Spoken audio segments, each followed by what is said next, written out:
زين للناس حب الشهوات من النساء. Sehingga Sayyidina Ali pertama jadi kebanggaan apa? Kafani izzan antakuna li robban. Saya ini keren betul karena punya Tuhan yaitu engkau.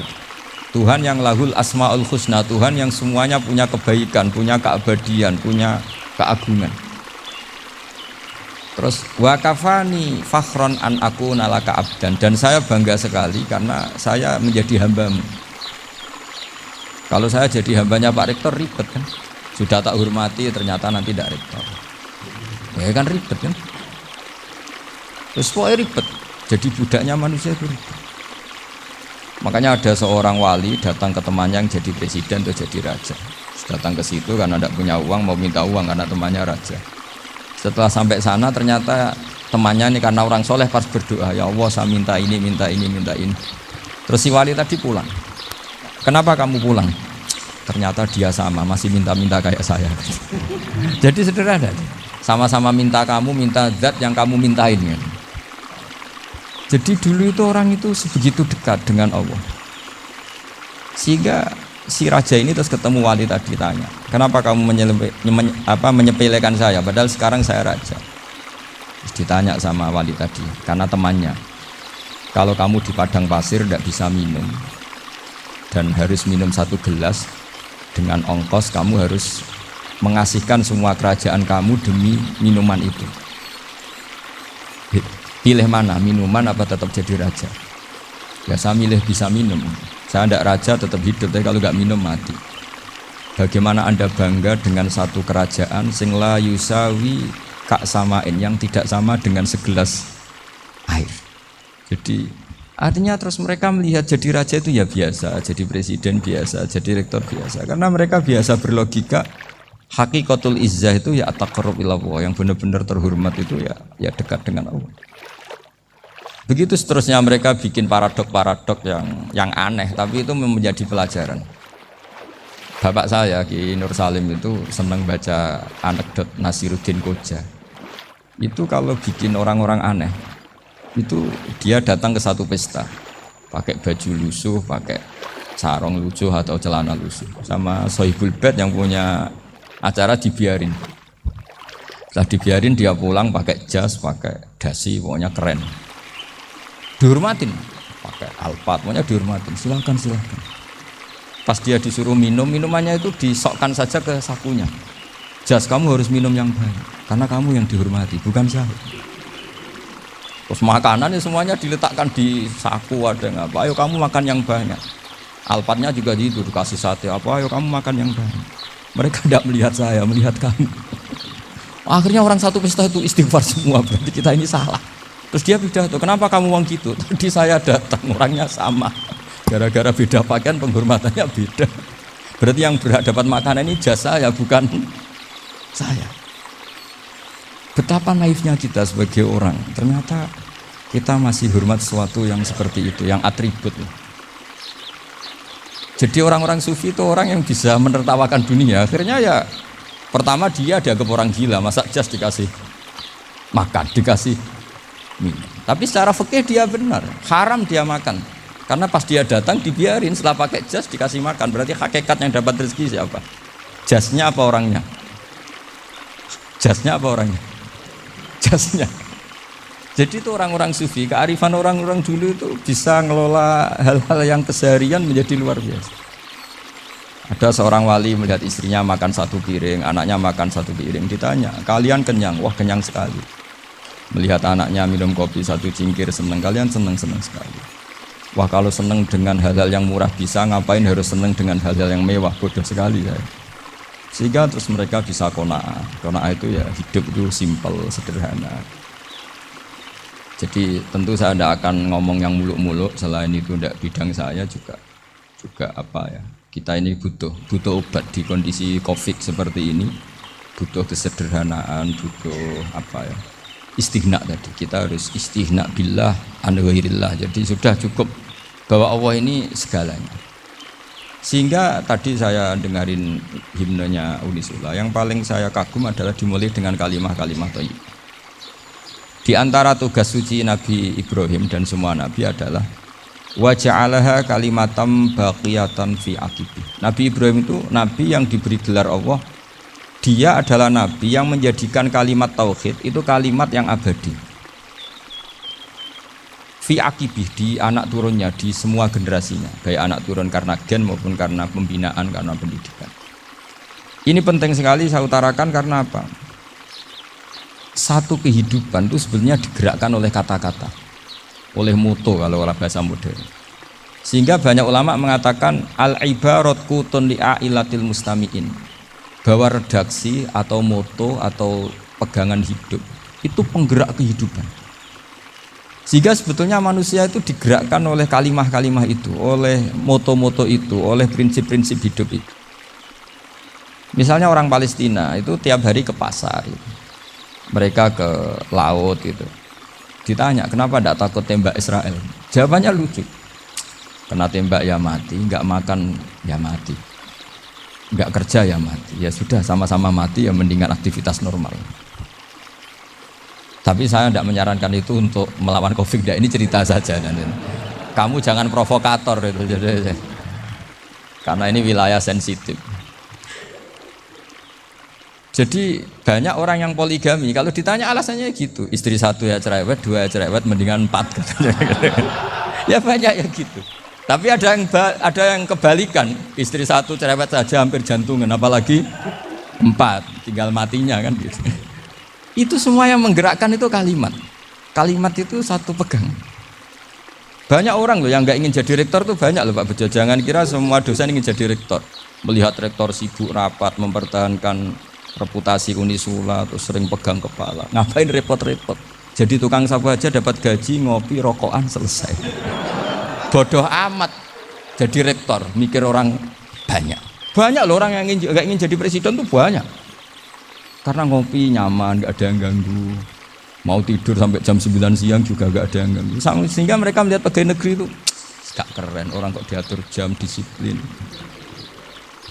Itu memang cara Allah membagi rahmat. Mau kamu apakan coba? Cara syukurnya dia seperti itu. Bapak saya dulu tuh sering ngajarin saya, diajak jalan-jalan pagi-pagi. Melihat orang ngopi, makan uduk itu bapak seneng. Kok enak jadi wong awam. Ngene esuk-esuk nyemak bocah kesel kabeh kono enak ngopi, rokok. Bapak kadang iri sama orang awam itu iri. Sudah gitu berharap masuk surga kan enak sudah gitu. Tahu-tahu mati, tidak tahu ke surga apa ke neraka ya tidak tahu. Jadi nah, orang dulu itu orang yang bisa mensederhanakan dunia. Sehingga ya sudah cara bahagia. Makanya saya alhamdulillah saya ini kerjasama sama UII sama beberapa kampus. Memang amdan itu sengaja. Kampus itu ya punya sistem yang nggak bisa mewakili sistem kiai. Kiai juga punya sistem yang nggak terwakili oleh kampus, juga sebaliknya saling melengkapi. Saya sering ketemu rektor UII, rektor kampus-kampus Islam. Mereka cerita, Gus pendidikan pondok harusnya dimodernkan gini-gini. Saya bilang, kalau pondok modern kayak kampus itu nanti saya ketemu Allah tidak bisa jawab. Kenapa Gus? Saya beri contoh gini. Kalau misalnya perempuan perawan lah atau apa saja, pokoknya perempuan, mau tanya tentang menstruasi atau haid. Kalau semuanya sistem kampus, dia harus kuliah dulu. Registrasi dulu, kuliah dulu, bayar dulu. Dan dapat jawabannya nunggu mata kuliah pas itu. Bandingkan kalau sistem pondok, saya tuh sering ke pasar sama anak saya dicegat sama ibu-ibu. Gus, anak saya ngalami gini-gini, keluar darah terus menerus, nggak 6 hari tapi 1 bulan penuh. Itu hukumnya apa Gus ya? Nanti saya mau sowan ke jenengan. Nggak usah sowan, di sini aja. Ya sudah. Sebelum mengeluarkan darah yang rutin seperti itu biasanya haidnya berapa hari? 6 hari ya sudah ikut yang 6 hari, yang lainnya istighatsah. Ngoten tok Gus, ya udah ya.